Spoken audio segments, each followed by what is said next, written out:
오늘은 20세기 중국사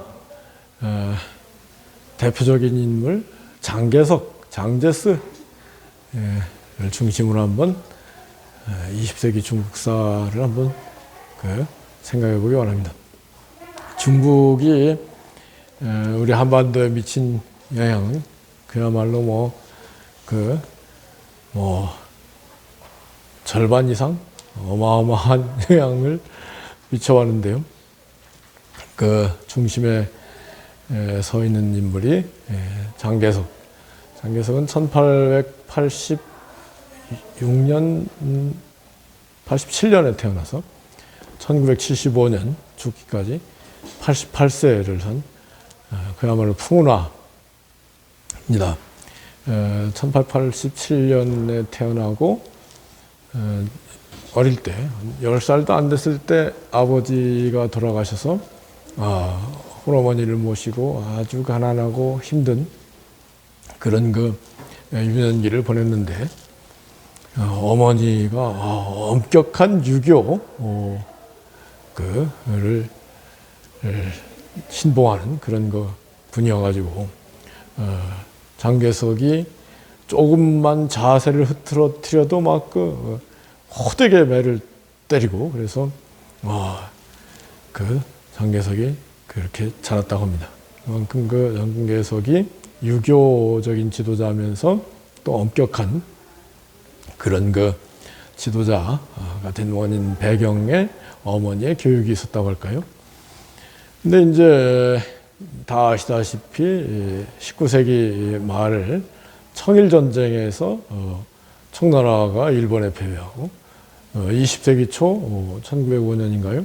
러일 전쟁에서 일본이 이기고 이런 것을 보고 장개석이 일본을 배워야 되겠다.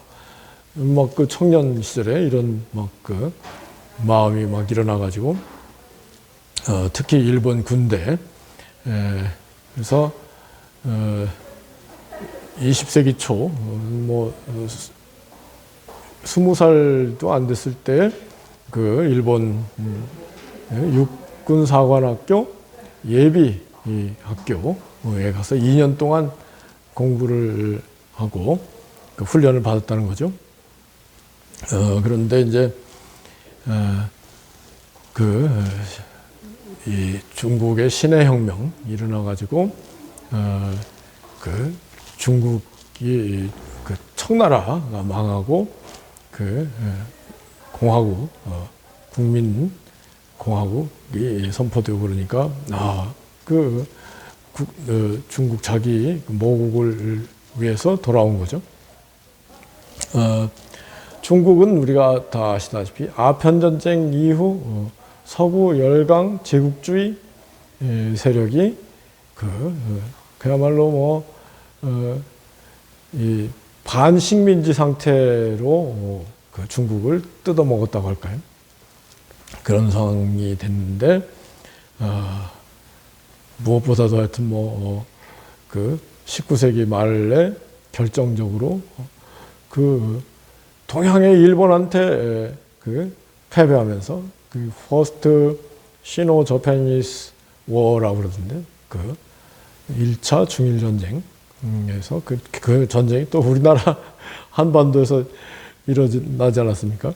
동학혁명을 계기로 해서 청나라 군대와 일본 군대가 들어와가지고 우리 한반도에 붙었는데 청나라가 완전히 박살나면서 시모노세키 조약에 의해서 어마어마한 전쟁 배상금을 물고 대만, 요동반도, 산동반도를 할양을 하는 그런 조약을 맺게 되었는데 그때 이제 삼국 간섭이라고 해가지고 유럽의 동일, 러시아, 프랑스가 간섭하면서 너 일본 쬐끄만 나라에서 어떻게 중국 청나라를 이겼다고 해서 산동반도, 요동반도, 대만 다 먹으려고 하느냐 간섭을 해가지고 결국은 일본이 대만만 차지하고 산동반도, 요동반도 돌려줬다는 거죠. 1895년 그때 일이니까 그때부터 대만은 2차 대전 종전 시까지 일본의 식민지가 된 것이죠.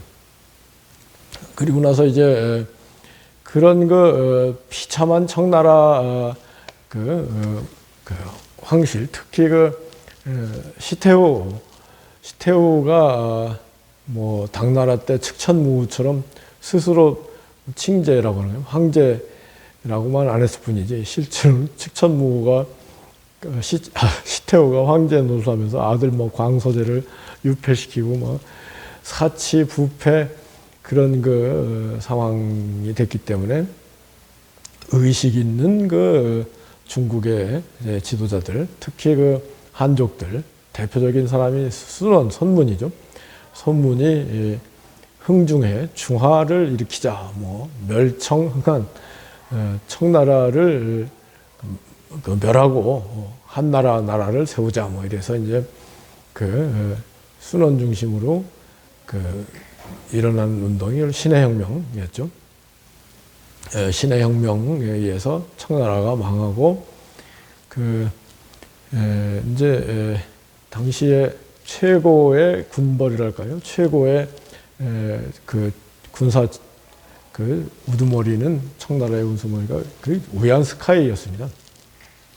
여러분 우얀스카이 원세계죠. 원세계가 이모군란 이후에 우리 조선의 총독으로 와가지고 막 횡포를 하던 그런 사람인데 그 사람이 이렇게 저렇게 커가지고 신해혁명 당시에 중국의 뭐 참모총장격인 그런 최고의 군사 지도자가 됐는데 하여튼 뭐 지금도 그렇지만 2차 대전 전까지만 해도 무력을 진 사람이 결국은 최고였거든요. 권력을 진 무력과 권력은 뭐 일치하는 그런 상황이었기 때문에 이 순원이 초대 공화국 민주공화국의 이 총통으로 우얀스카이를 밀어가지고 우얀스카이가 총통이 된 거죠. 초대 총통이 됐는데 이 우얀스카이가 완전히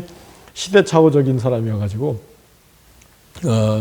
그리고 또 자기 관상을 늘 보면서 점쟁이들 말을 듣고 칭제, 황제를 선언하니까 뭐 지도자들 중국의 지도자 군벌들이 나가지고 다도 우얀스카이 뭐 그래서 우얀스카이가 81일 만에 황제에서 내려오고 몰락하는 그리고 나서 이제 금방 뭐 죽죠. 그런 상황이 됐는데 이때 이제 장개석이 순원 밑으로 들어와서 순원이 보니까 장개석이 일본 육사 예비학교 출신이고 신식군대를 만드는 일을 장개석한테 맡겨가지고 장개석이 황포군관학교라고 중국 최초의 뭐 사관학교 같은 것을 만들어서 거기에서 뭐 장개석이 엄격하게 훈련을 시켜가지고 2년 만에 뭐 10,000명의 생도들을 배출했다던가요. 근데 그 10,000명이 이후에 장개석의 핵심 세력이 돼가지고 장개석이 세력을 확장해 나가는데 큰 역할을 한 건데요. 그런데 이제 순원하고 장개석을 우리가 생각하면서 참 흥미진진한 얘기가 뭐냐면은 이 순원이 후처도 아니고 뭐 제3부인이라고 할 수 있는 사람으로 송경령을 부인으로 맞아들였고 장개석은 송경령의 동생인 송미령을 거기도 뭐 제3부인일까 제2부인으로 송미령을 받아들이고 그러면서 이 송경령, 송미령 또 그 언니가 이제 송애령이라고 있었는데 이 어마어마한 부잣집 출신들입니다. 송가수인가요? 이 19세기 후반에 벌써 미국에 유학하고 돌아와서 그 무역과 사업을 해가지고 막 중국 최고의 부호가 돼서 이 사람이 그 딸들을 뭐 10살 때 벌써 다 미국으로 보내가지고 이 사람이 안목이 있어가지고 결국은 미국을 배우는 게 딸들 장래를 위해서 최고다 해가지고 딸 셋을 다 그 아들 셋 전부 그 10살 때부터 미국에 보내서 다 공부를 시켰다는 거죠. 그래서 뭐 송경영, 송미령 다 영어를 잘하고 그 순원의 비서 겸 뭐 부인, 장개석의 비서 겸 부인으로 그 역할을 뭐 한 건데요. 그런데 이제 순원은 그 1925년에 죽었으니까 얼마 안 돼 죽었죠. 그리고 나서 이제 실질적인 그 헤게모니를 장개석이 쥐게 되는데, 장개석이 당시에 그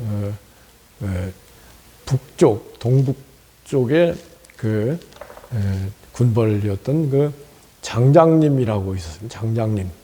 그 만주 봉천 군벌인데 장장님은 청일전쟁 때 가만 보니까 청나라는 이거 허수아비고 일본이 세구나 해가지고 친일 행각을 그때부터 벌이면서 일본의 어마어마한 지원을 받아가지고 그 완전히 그 만주 봉천의 군벌로 큰 거예요. 그러면서 또 우리나라 그 독립군을 얼마나 일본의 사주를 받아가지고 괴롭혔는지 그런 장장님 군벌이었죠. 근데 이제 그 장개석이 이 장장님을 가냥 둬가지고는 뭐 공화국이 제대로 기능할 수 없다 생각해가지고 북벌을 해서 장장님을 몰아내니까 일본에서 지금은 장개석하고 너하고 게임이 안 되니까 만주로 돌아오라 해요. 장장님이 당시에 이제 베이징을 지고 있었는데 그 장장님이 그 기차를 타고 만주로 도망가는데 가만 보니까 일본의 그 군인 어떤 사람이 보니까 이 장장님 이거 이제 더 이상 우리한테 아무 효용 가치가 없다 해가지고 장장님이 타고 있던 열차를 폭파해가지고 장장님이 암살을 당하는 뭐 그런 일이 있었죠. 근데 그 모든 그 헤게모니를 장장님의 아들 장항량이 장세링이 넘겨받은 건데, 여하튼 그 장장님이 열차 폭파로 암살당했을 때 우리나라 조선의 독립군들이 만세를 불렀다는 거죠. 그래서 이제 뭐 장개석의 세력이 커가는 상황인데, 장개석이 그 또 하나 꼭 해야 되겠다고 마음먹은 게 이 공산당 세력들, 마오쩌둥, 모택동을 중심으로 한 공산당 세력들은 결국은 중국의 장래를 어둡게 하는 암적인 존재다. 이 모택동을 박살을 낼 수밖에 없고 공산당은 중국의 장래에 도움이 안 된다. 이렇게 생각해서 국공 내전을 막 일으키죠. 모택동 쪽에 그 공산당들을 상대로 막 싸움을 벌여나가는데, 그 만주사변이라고 해가지고 1931년에 일본이 이 만주를 점령하고 그 허수아비 황제죠. 그 마지막 청나라 황제였던 부의, 선통제 부의를 황제로 뭐 꼭두각시를 세우고 만주를 지배하고 있었고, 그러면서 군대는 또 그 장장님의 아들인 장항량이 뭐 쥐고 있는 그런 그 만주였죠. 근데 이제 일본이 욕심이 끝이 없어가지고 1936년에 중일전쟁, 중국을 정면승부해 중국을 전부 먹겠다 해가지고 중일전쟁을 일으키죠. 이게 세컨드 시노 차이니스, 시노 저페니스 워라고 해요. 제2차 뭐 전쟁을 일으켜가지고 막 일본 사람들이 막 노구교, 유구교 사건을 일으켜서 막 중국 사람들을 학살하고 그런 상황이 됐는데, 그 장개석은 그런 생각을 했답니다. 일본이 중일전쟁을 일으켜서 중국을 먹으려고는 하지만은 땅덩이가 일본의 그 뭐 10배 넘고 인구도 일본의 10배가 넘는데 우리가 그 일본을 항거하면은 결국은 우리가 이기지 않겠냐. 최후에까지 우리가 견디면은 일본이 우리를 그 최후에까지 전부 중국을 망하게는 못하겠다. 이런 생각으로 일본의 그 신식 무기 앞에 그 공화국 중국 공화국의 그 군인들이 시원찮은 걸 알면서도 막 일본한테 당하면서 막 항거를 하는 그런 그 전략을 세웠다는 건데요. 그러면서 또 한편으로는 그 공산당하고 계속 막 전쟁을 일으키는 거예요. 그래서 이 장개석이 일본을 상대로 또 공산당을 상대로 막 싸우는 상황이니까 그게 제대로 되겠습니까? 그때 이제 장장님의 아들 장항량이 장개석한테 시안 서안으로 오라, 내가 도와주겠다 해가지고 유인을 해가지고 시안으로 온 그 장개석을 감금을 시켜버렸어요. 그래서 장항량이 야, 지금 일본이 쳐들어오는데 공산당을 하고 힘을 합해서 함께 국공합작을 통해서 일본을 항거해야지 그런 식으로 해서 되겠냐. 그러면서 이제 그때 이제 또 장개석의 부인 송미령이 시안으로 날아가서 송미령이 원래 장항량하고 썸씽이 있었다는 얘기가 있는데 그래가지고 송미령이 이렇게 해서 장개석을 풀어내고 장개석이가 그러면 더 이상 뭐 공산당하고 전쟁 일으키는 건 뭐 그만두겠다 해서 이제 그 국공합작이 이루어지는 거죠. 그렇게 이제 2차 대전이 흘러가는데 2차 대전 때 결국은 일본이 무리죠. 일본의 중일전쟁을 이제 일본이 펼쳐나가는데 서구 열강, 미국 영국 이런 쪽에서 야, 일본이 중국을 먹어버리면 이건 동북아 균형이 깨지니까 이건 안 되겠다 해가지고 일본을 적대시하고 미국에서 특히 일본에 공급하던 석유 공급을 끊으니까 일본이 야, 이제 이런 상황에서는 미국하고 한판 붙을 수밖에 없다 해가지고 이제 진주만 기습을 하고 동남아를 필리핀을 비롯한 동남아의 서구의 미국, 영국, 프랑스, 네덜란드 이런 쪽을 공격을 해가지고 차지하고 그런 게 이제 2차 대전이 그렇게 펼쳐지는 거죠. 근데 이제 결국은 그때 이제 일본이 중일전쟁을 안 일으켰다면, 물론 역사에는 가정이 없습니다만, 중일전쟁을 안 일으켰다면은 장개석이 시안 사건도 없었을 거고, 모택동을 이렇게 승리를 하고 중국이 공산화가 안 됐을 수도 있겠다. 일본의 끝없는 욕심 때문에 결국은 국공합작이 이루어지고 2차 대전이 끝날 무렵에 되니까 이 모택동이 해방구를 선포하고 가는 곳마다 자기들이 점령하면은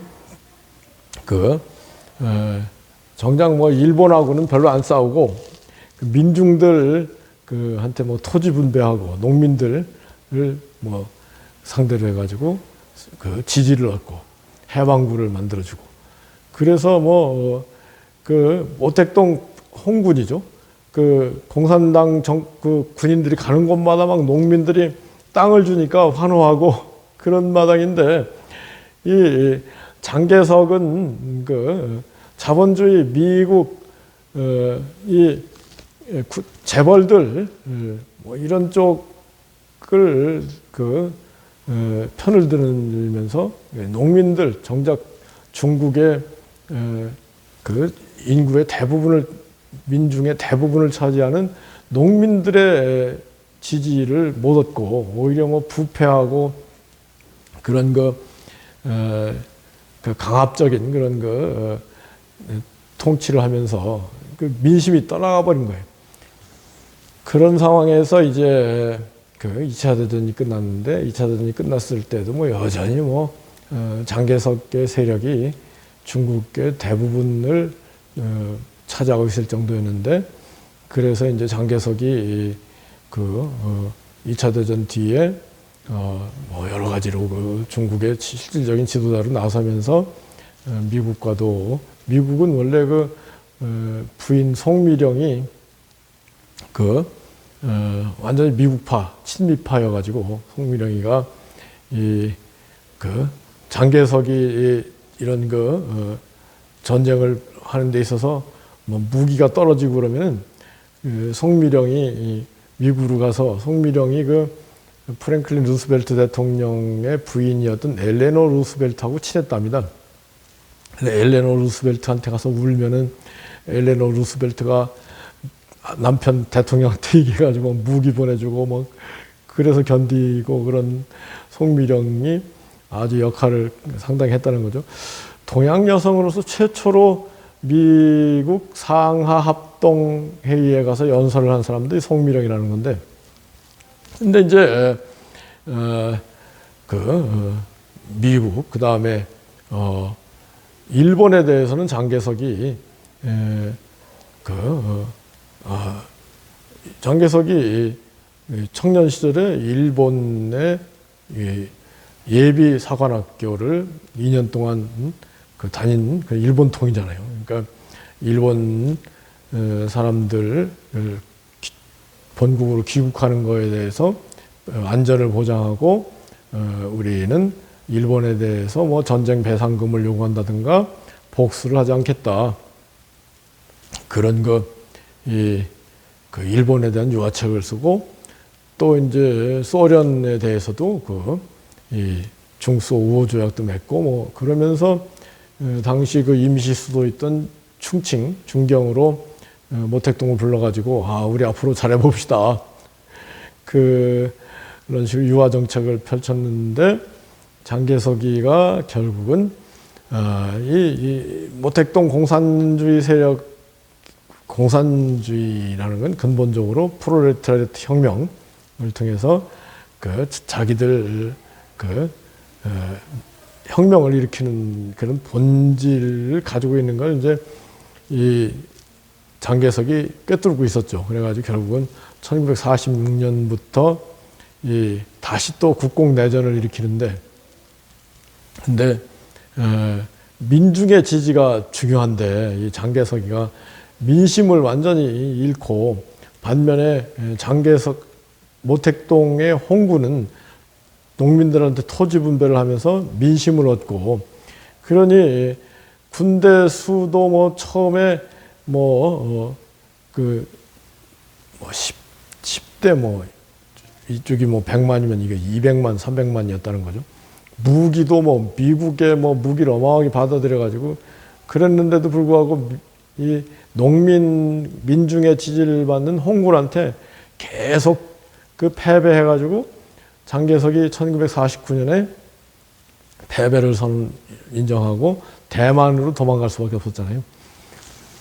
그래서 이제 장개석은 본토 수복을 평생 목표로 삼고 대만을 철권 통치하고 그랬다는 건데,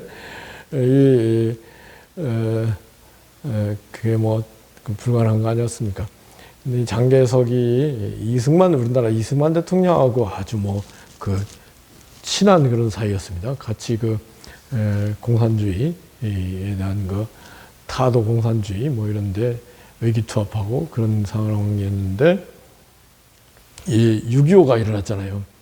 이 6.25도 만약에 이 장개석이 제대로 해가지고 이 중국 국공 내전에서 장개석이가 지지 않았다면, 이겼다면은 6.25도 일어나지 않는 건데 결국은 국공내전에서 장개석이 지고 모택동이 이기면서 6.25도 일어난 거거든요. 그러니까 이 북한의 김일성이 볼 때, 야, 이거 중국 그 어마어마한 그 나라에서도 공산당이 결국은 이 뭐 친미 장개석 쪽을 박살내는 걸 보고 우리도 뭐 못할 바가 뭐이냐 해가지고 6.25를 일으킨 거거든요.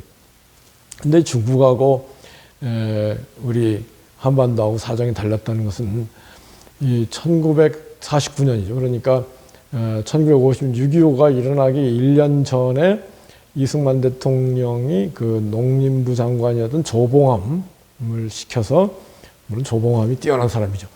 토지 분배를 했습니다. 토지 개혁을 해서 농민들, 경자유전의 원칙에 의해서 농민들한테 토지를 분배를 했기 때문에 농민들이 그 북한 편을 안 들었다는 거죠. 북한의 김일성, 뭐 박헌영 이런 자들은 만약에 남한에 쳐들어가면은 남한의 농민들, 노동자들이 그 완전히 그 자기들 편을 들 것으로 생각하고 금방 적화가 될 것으로 생각했는데, 의외로 남한의 농민들이 그 반공, 항전에 나서고, 그래서 결국은 그또 뭐 연합군, 그 UN 그 저기 도움을 받아서 이 1953년에 스탈린이 죽으면서 이제 이 한반도 6.25가 끝나지 않습니까? 이거를 그 장개석이가 대만에서 보니까, 야, 이거 그 우리는 망했는데 사우스 코리아가 공산당하고 이렇게 비슷하게 해서 다시 또 그 원상 회복되는 걸 본, 이건 순전히 사우스 코리아에서 토지 분배, 토지 개혁을 했기 때문에 농민들이 공산당으로 안 넘어간 거다, 이걸 깨달아가지고 장개석이가 대만의 토지 분배를 1953년에 하면서 대만의 발전의 기틀을 찾았다는 거죠. 그러면서 장개석이 1975년에 죽으면서 장개석의 그 본부인이 난 그 큰아들 장경국이가 총통이 돼서 1987년까지 철권 통치를 하는데, 장경국이도 철권 통치를 하다가 보니까 우리나라에서 1986년에 그 6.29가 일어나서 직선제 개헌을 하고 민주화가 막 이렇게 되지 않았습니까? 장경국이가 가만 보니까 이 사우스 코리아의 직선 민주화 이런 걸 보고, 야, 우리도 이제 더 이상 대만을 철권 통치하는 건 시대가 허용하지 않는 걸 깨달아가지고 장경국이도 1987년에 직선제로 이양을 했다는 겁니다. 그러니까 우리나라와 대만, 일본, 그리고 중국 본토의 이 역학관계가 참 맞물려 있는 그런 상황인데, 지금 이제 21세기 들어서 중국은 시진핑이 뭐 3기 집권하려고 지금 꾸고 있고, 북한은 김정은이가 3대 세습을 하고 있고, 그 와중에 이제 남한은 막 국민의힘하고 민주당하고 완전히 막 철천지 원수처럼 싸우고 국론 분열이 돼서 완전히 편가르기가 돼가지고, 민주당 지지하는 사람들은 뭐 국힘 쪽에서 하는 얘기는 콩으로 매주를 쓴다도 안 믿고, 그 반대도 마찬가지고, 이런 이 혼란 가운데 우리나라가 큰 혼란기에 들어온 상황이거든요. 이 혼란기에 우리 국민들이 정말 잘 뭔가 헤쳐나갈 생각을 하고 중지를 모으고, 그러기 위해서는 이 20세기 중국 역사를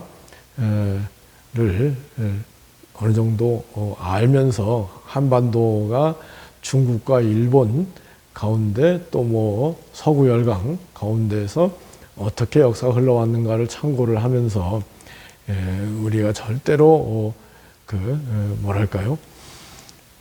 남한 사람들이 조금 뭐 잘 살게 됐다고 기고만장해가지고는 잘못하면 또 위험한 일이 올 수도 있다, 이런 거 생각을 해서 우리 남한 지도자들이 좀 더 겸손하게 공부도 해가면서 서로를 완전히 이렇게 적대시하지 말고, 그래서 국론 분열이 심각해지면은 국력이 약해질 수밖에 없잖아요. 서로 양보하면서 이 난국을 어떻게 헤쳐나갈 건가 지혜를 모아야 된다고 생각해서 20세기 중국사를 한번 연구를 해봤습니다.